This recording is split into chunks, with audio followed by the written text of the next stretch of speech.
Yes Vijay గారు. అప్పులకు సంబంధించి ఇక పార్టీలు పూటకో పార్టీ మారేటోళ్ళు వ్యక్తిగతంగా ఆరోపణలు ఏవైనా చేయొచ్చు. జర్నలిస్ట్గా మేము ప్రభుత్వాలు రెండు ప్రభుత్వాలు కాంగ్రెస్ అయినా బీజేపీ అయినా ప్రభుత్వాల్లో ఉన్నాయి, ప్రభుత్వాలు ఉన్నటువంటి జర్నలిస్టులను ప్రశ్నిస్తుంటాం. పూటకో పార్టీ మారేటోళ్ళు అట్నే మాట్లాడుతుంటారు. అప్పులకు సంబంధించినటువంటిది మీరు వాళ్ళు తెలిసి తెలియక అప్పులే రాలేదు, మిగులున్నది రెవెన్యూ మిగులుందనేది ఇప్పుడు కూడా మొన్న కూడా చెప్పిండు. 5,000 కోట్ల మిగిలిపోయిన బడ్జెట్లో 5,000 కోట్ల మిగులుందని బట్టి విక్రమార్క గారు కూడా చెప్పారు. రెవెన్యూ మిగులు వేరు, అసలు మిగులు వేరు. అప్పుడు మనకు అప్పులే లేవంటున్నాం. ఉమ్మడి ఆంధ్రప్రదేశ్ నుంచి విభజన జరిగినప్పుడు మనకు 72,000 కోట్ల అప్పుతోనే వచ్చినటువంటి అంశము. ప్లస్ జిఎస్డిపి అంటే ఏంది? ప్రతి గ్రామం నుంచి మన తెలంగాణలో ఉన్న ప్రతి చిన్న పల్లె కానించి హైదరాబాద్ వరకు ప్రొడక్షన్ ఎంత ఉంది అనేది. అప్పుడు 4.5 లక్షల కోట్లు వాల్యూ, మొత్తం వాల్యూ చిన్న గ్రామ పంచాయతీ కానించి హైదరాబాద్ వరకు ఉన్నటువంటి ప్రొడక్షన్. అప్పుడు అప్పులు 1,50,000-2 లక్షల కోట్ల ఉన్నటువంటి 72,000 కోట్లతో పాటు. ఇప్పుడేంది? ఇప్పుడు 16.5 లక్షల కోట్లు ఇవాళ పెట్టింది జిఎస్డిపి. తెలంగాణ కెపాసిటీ పల్లె కానించి హైదరాబాద్ వరకు ఉన్నటువంటి కెపాసిటీ 16.5 లక్షల కోట్లు. నీకున్న ప్రొడక్షన్ అప్ ఎంత?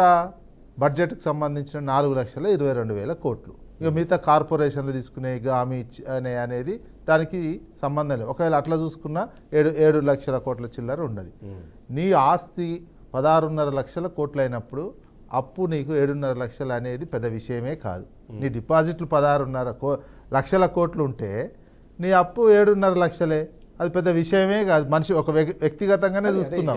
ఎఫ్ఆర్బిఎం పరిధి పెట్టడానికి కారణాలు ఇవన్నీ కొన్ని ఉన్నాయి. ఎఫ్ఆర్బిఎం పరిధి పెట్టింది అది మించదండి. భారతదేశంలో ఎఫ్ఆర్బిఎం పరిధిని మించి ఏ రాష్ట్రము అప్పు తీసుకోదు. అప్పు ఆరోపణ అదే కదా. వినండి, కార్పొరేషన్ల పేరుతో తీసుకున్న చివరికి ఏంది? జిఎస్డిపిలో 25% దాటొద్దు.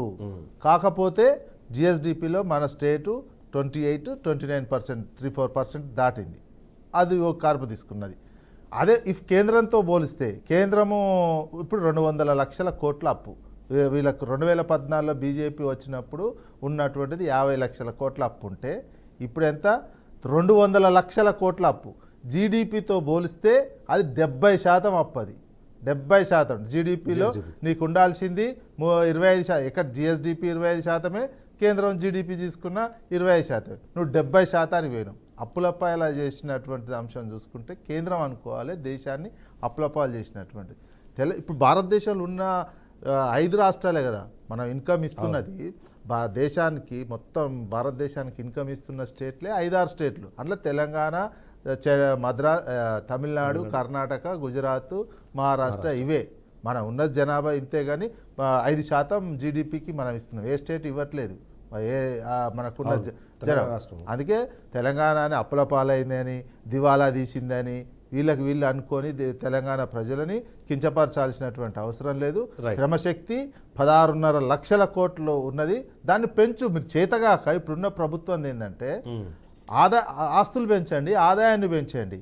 నువ్వు ఆదాయం నెలకు 18,500 కోట్లు వస్తుంది. మరి వచ్చే కాదు దానికి 25,000 కోట్లు చేయండి. 25,000 నెలకు 25,000 కోట్ల ఆదాయాన్ని పెంచే మార్గం చేయలేక, మీ శక్తి లేక మీరు 18,500 ఆ గతంలో ఉన్న ప్రభుత్వంతో 18,500 కోట్లతోటే ఇది కడుతున్నాం. 6,500 కోట్లు అప్పు వడ్డీ మిత్తి కడుతున్నాం అనేది కూడా అబద్ధమే. ఉన్న అప్పులు కట్టేది నిన్న బడ్జెట్లో చూపించాలి కదా. బడ్జెట్లో ఎంత చూపించారండి? మిత్తి ప్లస్ అసలు కూడా కలిసి నీకు మొత్తం 36,000 కోట్లే చూపించారు బడ్జెట్లో.